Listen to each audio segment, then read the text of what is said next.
It's my happy privilege to welcome you all once again for this online class, and I invite all the 7th standard A1, A2 and A3 students to attend this social science class.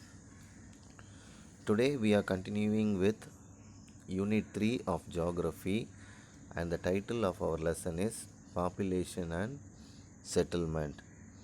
In the last class, part 1, we studied about population, and today we are going to study about settlement. So, what is mean by this peculiar word settlement? Settlement means simply people, the place where people live. It is a place where people live and they interact with activities such as agriculture, trading, and entertainment. Interact means involve, participate. Okay, so it is the place where people lives and they involve in some kind of work. It could be agriculture or trading or some other work. Okay, so it is called settlement. So the settlement, in settlement there are two types of patterns. Pattern means arrangement. Okay, pattern means arrangement. So the settlement, the lifestyle of people, the place where the people live are arranged or segregated in two ways. One is compact settlement, another one is dispersed settlement. Okay, so first let's see what is compact settlement. So the word itself states, gives meaning um, of the sentence. Okay, so compact means packed. Okay, closely packed. You could have seen CDs, isn't it? We call them compact disc. Why? It stores lot of information in a small device. Likewise, anything which is packed very tightly, we call them compact. Okay, so in compact settlement, the houses are very closely packed, they are very closely arranged. Okay, uh, most probably these arrangements are found in the valleys and river areas where agriculture and other practices are fertile. Okay, so in India, these type of compact settlements are found in the northern plains and coastal plains of peninsular India. Now let's move on to the next type of settlement, that is dispersed. Dispersed means scattered. Okay, so this type of settlement is exactly opposite to what we saw about the last settlement.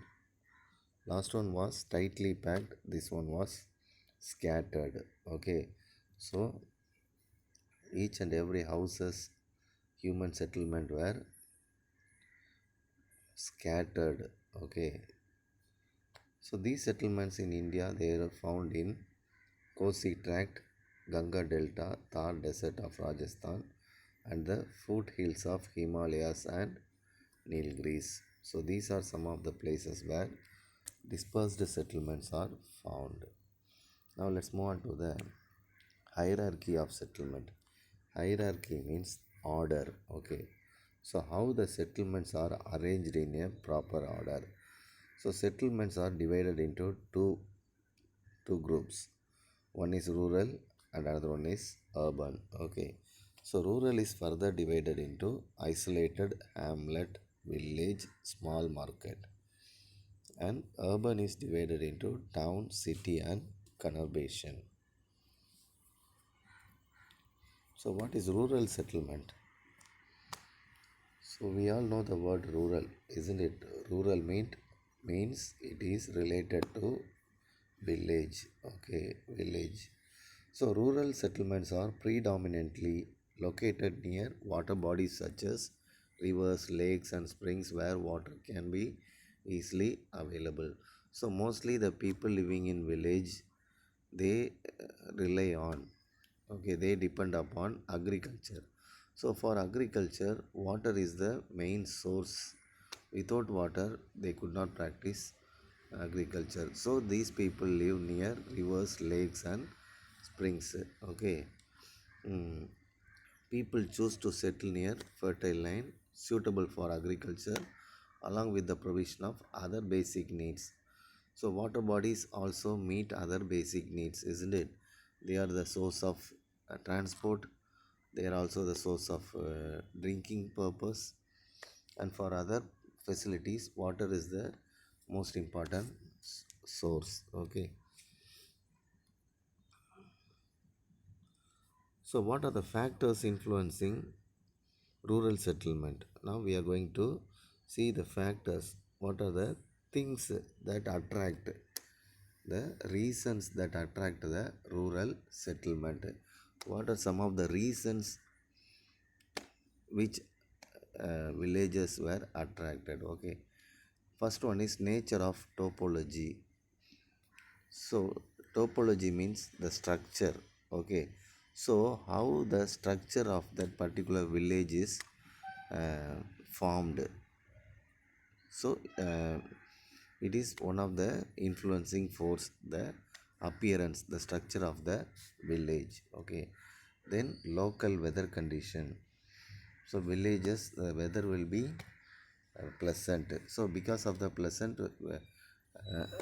weather condition, it attracts the rural settlement. Okay, then soil and water resources.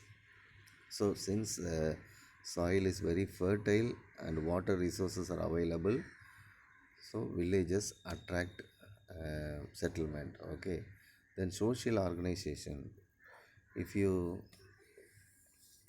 if you look at the villages, there are many organizations. Okay, organization means local groups. Okay, so these local groups, they take care of needs of the society. So because of these local groups, it made easier for to fulfill their needs. So this is another influential factor for the rural settlement. And finally, economic condition. Because of uh, enormous agriculture, people may be prosperous in village, so it also attracts the rural settlement. Okay, so the pattern, that is the arrangement of village settlement, is divided into four important types. One is linear pattern, another one is rectangular pattern, another one is, third one is circular pattern, and fourth one is star like pattern. So all these patterns, according to their, all these pattern according to their names, they were arranged in in that condition. Okay, first we'll see what is linear settlement. So in this linear settlement, houses are arranged along either side of road or railway line or river or canal or valley.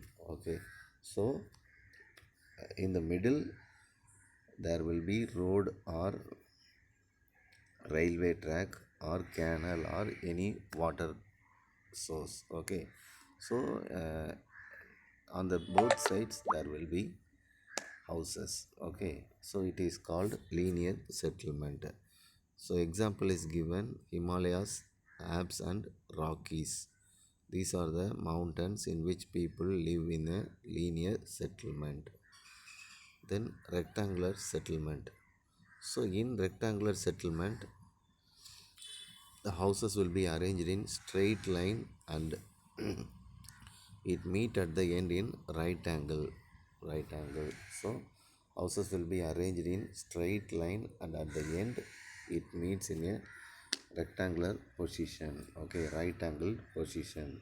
So these types of settlements are found in intermontane plains. Okay, intermontane plains. So example is given: Sutlej is the place where we can see rectangular settlements. Then the third type of settlement, that is circular pattern. So in this type of pattern, Houses are built around a central area. Okay, in the center there may be lakes or tanks. So around around the lakes or tanks or any other water body, the houses will be built in a circular manner. So this type of pattern is called circular pattern. Okay, then the final pattern is star like pattern. So these type of star like patterns develops on the sites and places where several roads converge and houses spread out along the sides of roads in all directions. So converge means meeting point. So it is a meeting point. It is a place of meeting point in which houses are arranged in a star-like manner. Example, Indo-Ganga plains of Punjab and Haryana. In this category, houses are arranged in star-like pattern.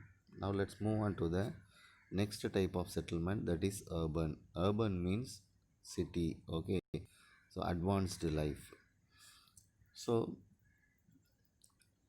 the settlements in which most of the people are engaged in secondary and tertiary previously are regarding regarding rural settlements, we saw people engage in primary activities.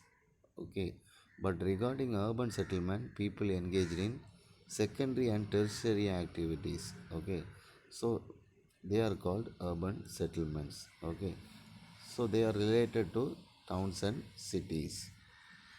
So some of the urban settlements are megacities, conurbation, and megapolis. Okay, how urban settlements are classified? So most predominantly, urban settlements are classified into five groups: towns, cities, megacities, megalopolis, and conurbation. So what is a town? It is A town is a population of people having more than 5,000 in number. So, in a place where the population of people is more than 5,000, we call that particular area town. Okay. So, the town consists of they are classified into three categories: administrative, cantonment, and academic. Then the next one, city. What is a city? It is an urban place with more than 1 lakh people. So a developed, advanced place where more than 1 lakh people live, we call that place as city. Mega city. Mega city is a very large city with people of population more than 10 million. Okay. So example, Delhi, Mumbai are some of the mega cities. Then megalopolis. So when two or more large cities whose total population exceeds more than 10 million, we call it megalopolis. So more than one city, okay, more than one city grouped together, and the total population should be more than 10 million. Examples are Gandhinagar, Surat, Vadodara, Rajput in Gujarat. These are the megalopolis cities in India. Then what is conurbation? The conurbation is a region comprising of a number of cities. So in conurbation, it is not a single city, it is a number of cities put together, and the population growth will be uh, merged. They were uh, they were put together in order to in order for the development of industries. Okay, so places like Mumbai in Maharashtra, Gurgaon, Faridabad in Haryana, Noida in Uttar Pradesh, these are some of the examples of conurbation. Conurbation means arranging some developed places together. Then satellite town. What is a satellite town? So satellite town is a town designed to house the overpopulation of major city but is located well beyond the limits of that city. So when the city is overcrowded and um, so the city is extended, uh, it is extended um, after the city, okay, away from the city. So these places are called satellite towns. Okay, so the some of the examples are Patna, Baruni, Varanasi, Ajpur. So these places are located near uh, well developed cities. Okay, the outer area of the well developed cities are called satellite towns. Then finally, smart city. What is smart city? So in urban developed region, a city which is very much advanced in terms of infrastructure, real estate, communication and market availability is called smart city. So infrastructure, all the important needs are available. We call infrastructure well planned and real estate. Real estate means selling and buying of lands. Okay, so wherever the lands are land sale is busy, we call that place most developed city. Okay, so that category comes under smart city. Okay, so examples are Chennai, Madurai, Tirunelveli, Tiruchirappalli, Tanjavur, Tirupur, Salem. These are smart cities. Okay, now let's find out the difference between rural and urban places. So rural areas have predominantly primary activities. So mainly they depend upon primary activities such as agriculture, but urban areas are depending upon secondary and tertiary activities, that is industries. So rural areas are sparsely populated. Okay, that is not much population in rural areas. But urban areas are densely populated, highly populated. So rural areas are divided into villages and hamlets. Urbans are divided into cities and towns. So major occupation is agricultural works. So in urban areas, no agriculture works. So the lifestyle of people is simple and relaxed. But in urban, lifestyle is fast and complicated. Okay, children, that ends our unit 3 of geography. So go through your notes and study well. May God bless you. Thank you all.